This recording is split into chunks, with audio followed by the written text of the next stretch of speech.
because I'm gonna try to speak as little English as possible. I gotta laugh. Girl, your Chinese sucks, okay? Hey you!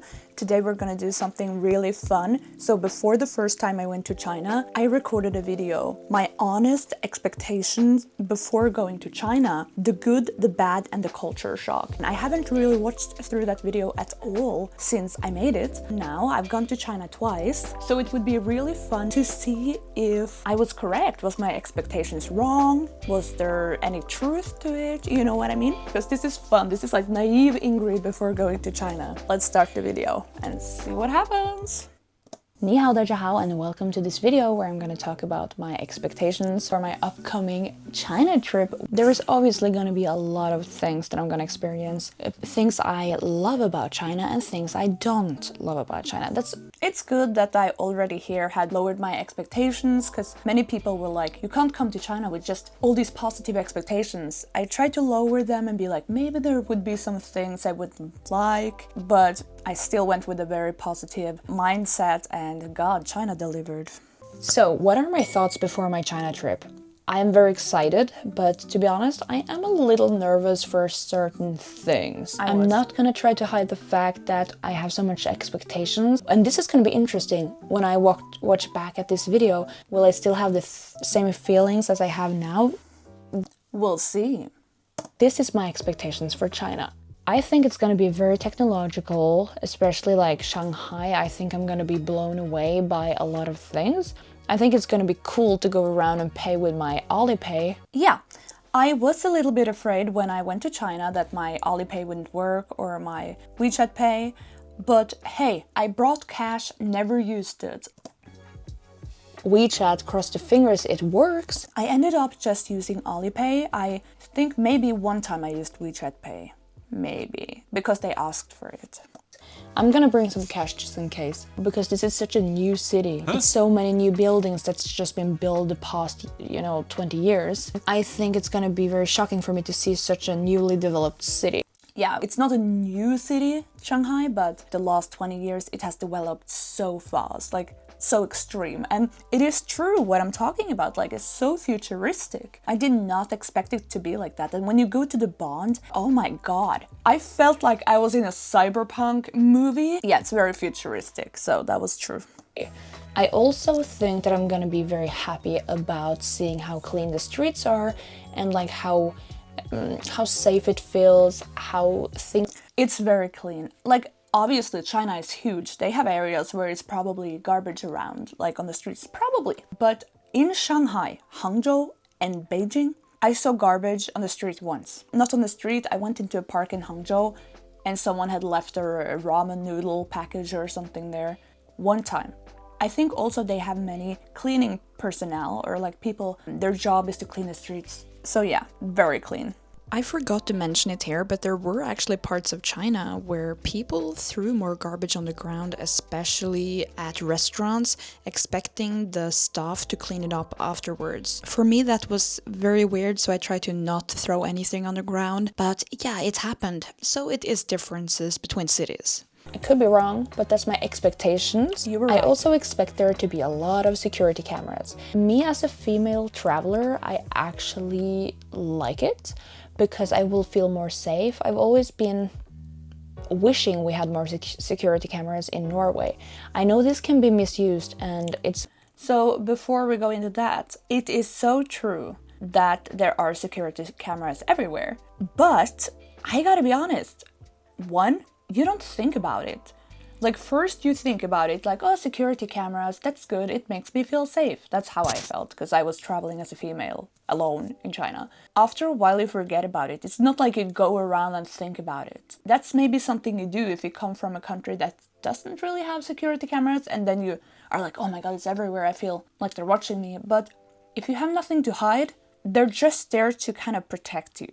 And as a tourist, I think it will make me feel safer. Maybe not at this trip, because it's so short, but in my next trip. It's gonna be very interesting to see if I thought the cameras were just okay, for feeling safe, or if it ever came to the point where it felt intrusive. Even on my second trip to China, where I'm there for a month, never felt intrusive at all. But hey, that's me. I'm a person with a mindset that I like the security cameras because it makes me feel safe. I have nothing to hide. I can understand that, you know, some people don't like it being watched everywhere. I understand that. For me, if you're a female traveler, if you're a traveler, you shouldn't mind those cameras. You don't have anything to hide, right?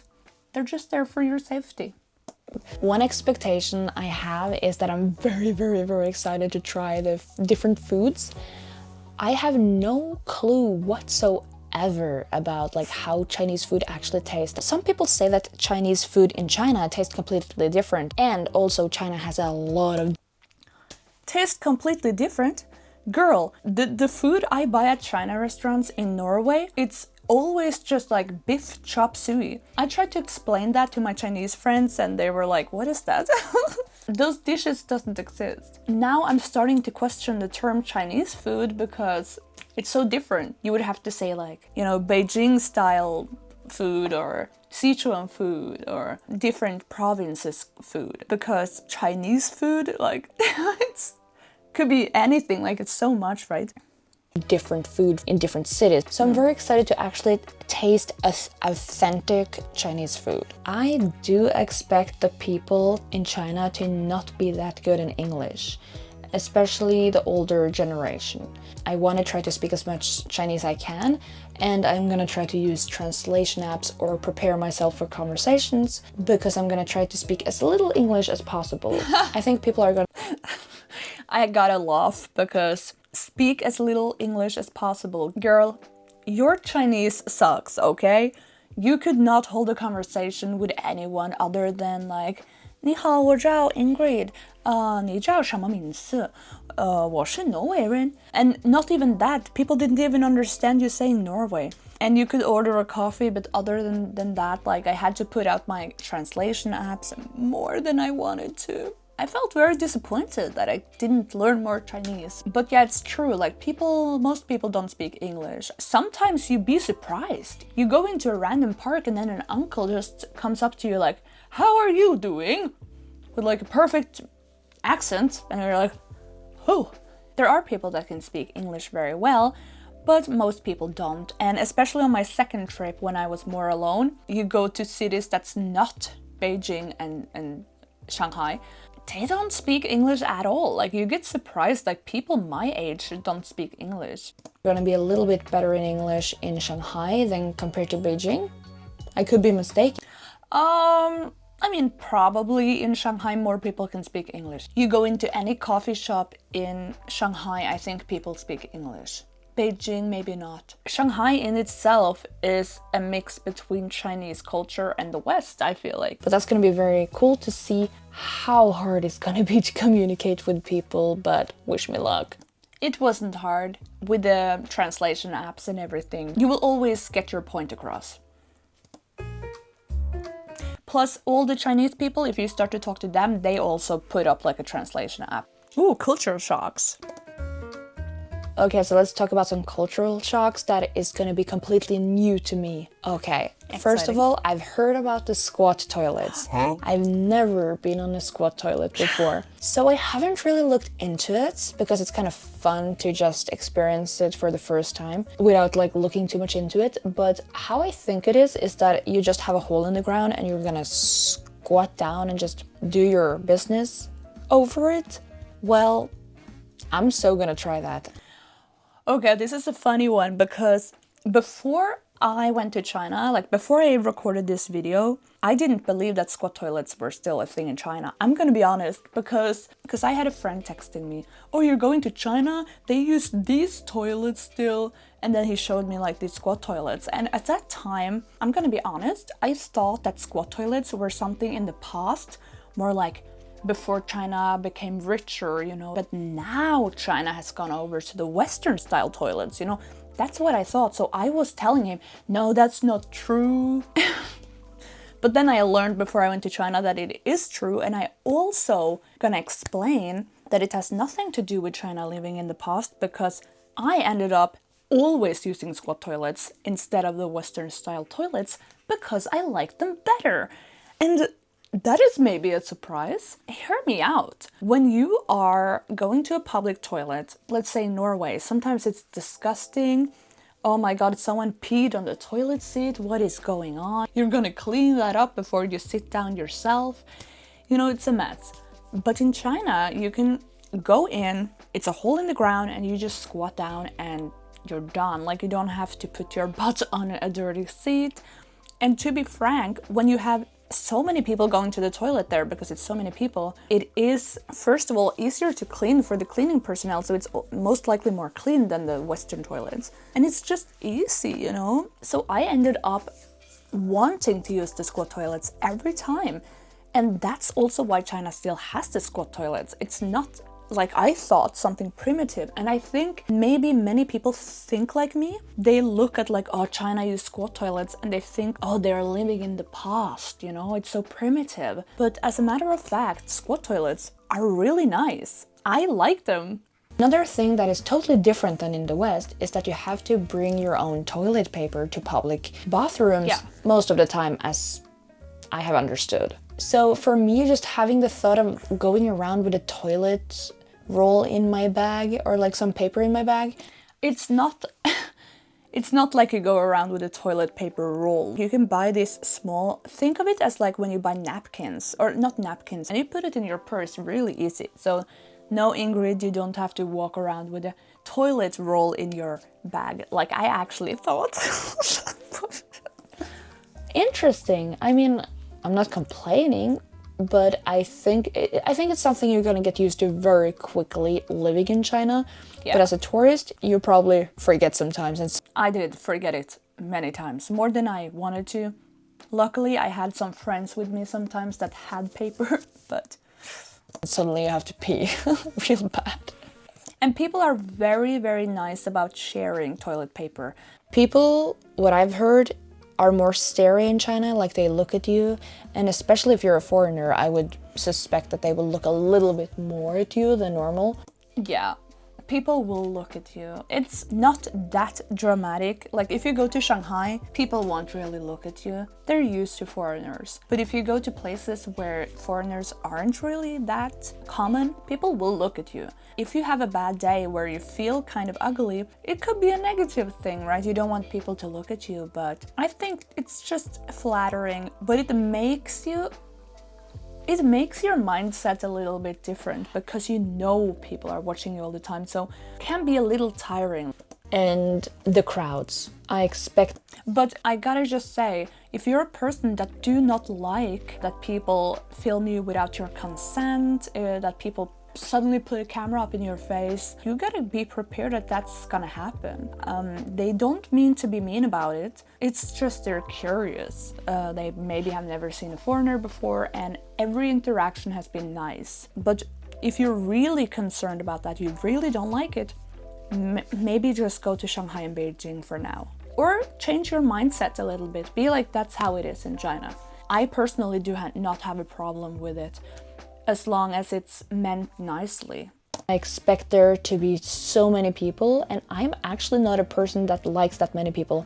As of March 2025, Norway's population is estimated to be around 5.6 million people. Yeah, Shanghai has almost 20 million more people than my country.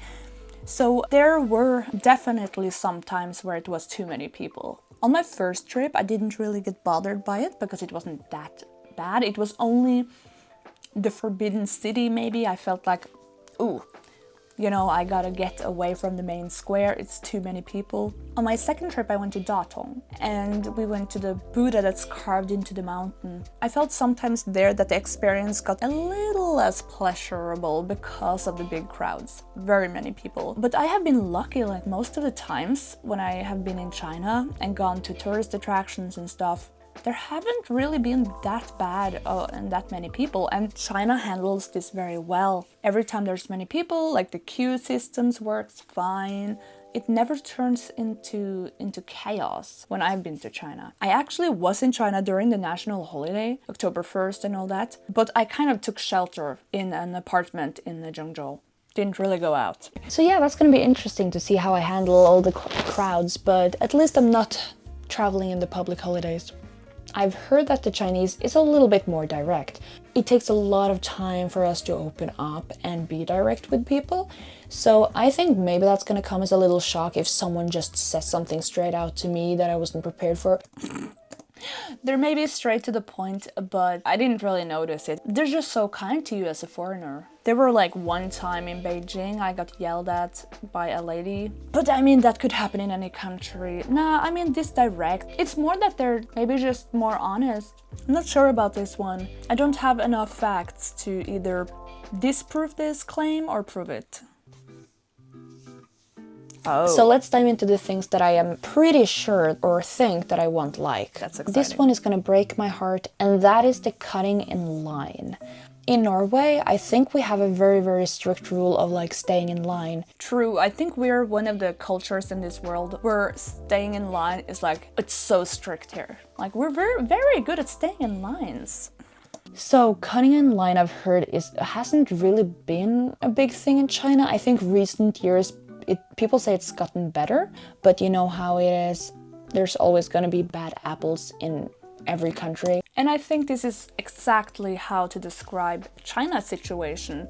Many said to me after watching this video, hey, it's true that some people cut the line sometimes, but it's really getting better, you know, it's not really that big of a problem anymore. And I would say that's true. It's just some bad apples. Sometimes in China, it did happen to me that I was like standing in line, you know, just going in, standing in line, and then some people just walked right in front of me. But most of the time, it's good. It's not like it's total chaos. People stand in line. It's just some people that likes to push their way through. Maybe a little bit more in China than in Norway, but honestly, really not a big problem. The spitting. I don't like the spitting. Like, I don't like when people do like but I think I will get used to it. I think in the beginning, if someone starts to do that right next to me, I will be a little bit like, oh, but I will just have to think, you know, that is not rude, that's their culture. Spitting you can hear now and then, but it's never been right next to me, I think. I think it's more like you just walk and then you hear like behind you like typically uncles, but it never bothered me. It was more like you just start to laugh inside of yourself. You're like, that was funny. But it doesn't bother me so much, to be honest. A lot of viewers have warned me about the traffic. People have said that even though you're good to go over the street, it could be that traffic isn't stopping for you. You have to actually like pay attention.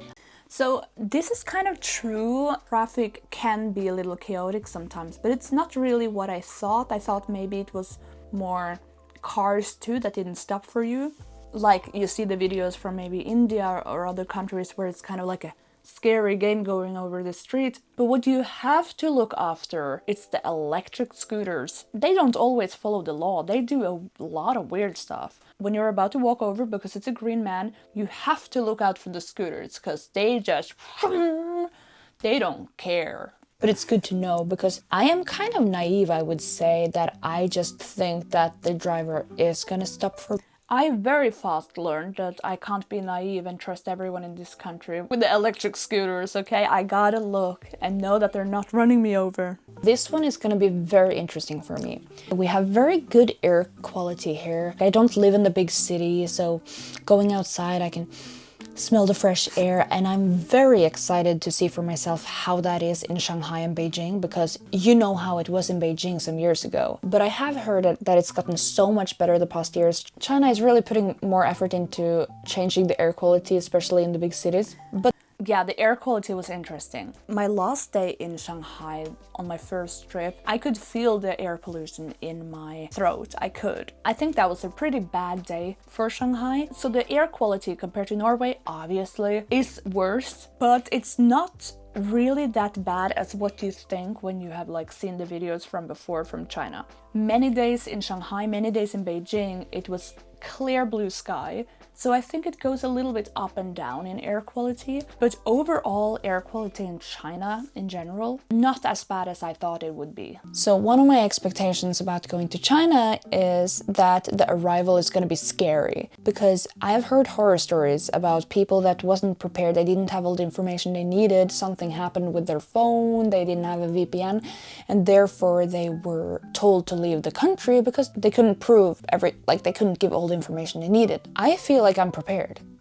You were prepared. Everything went smooth. The only thing that was stressful was that I had a little bit hard time to make my eSIM start working. Especially on my second trip, I used a lot of time to trying to make that work. But going through, you know, where you talk to customs? No, what is it called? Like, you know, when they interview you like real fast, like, what are you doing in China, blah, blah, blah. The first time I went to China, I got that kind of interview, like, what are you doing in China? Traveling alone? Like, the woman was a little surprised, like, you're traveling alone? Second time, they didn't ask me any questions when I arrived in Beijing. Maybe because they saw I already been to China.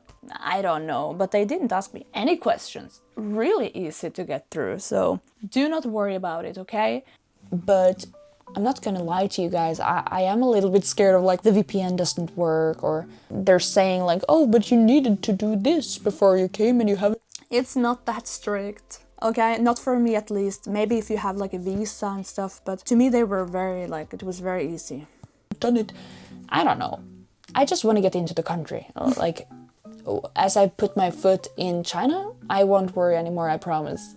I don't know if that fear is totally irrational. I don't think so, because you should be prepared when you come to China. You should have all the information. Yeah, but don't ask ChatGPT for what you need to go to China. Go check online on an official website what you need to bring to China. Because, yeah, I've heard stories of people asking like, can I go visa-free to China? And then ChatGPT says yes, and then it wasn't true, you know, so don't trust ChatGPT. Stuff for them to see. So I don't think it's irrational, but I think it's probably gonna just be just fine. I have been preparing myself. So yeah, that's the expectations I have for my upcoming China trip. Yeah, so to sum it all up, I was right about a lot of things. Like, it's clean, it's very technological, so easy to travel around, so safe with the cameras. I don't feel like they were intrusive. Some things was like half truth, but a little bit overreacting in this video, which was the spitting. Didn't happen that often, but you will witness it, but it's not that horrible. The cutting in line, you will maybe witness it, but it's not bad. The squat toilets was just amazing. Yeah, so I would say my expectations wasn't like out of this world crazy. Was kind of telling the truth, but it's because I had already done some research. I used to back in the day watch a lot of content creators from China, so I kind of knew some things. But yeah, that was my reactions to my expectations going to China. Leave a comment down below if you think that anything I said made sense, or if something you disagree with. Please tell me, and see you in the next one!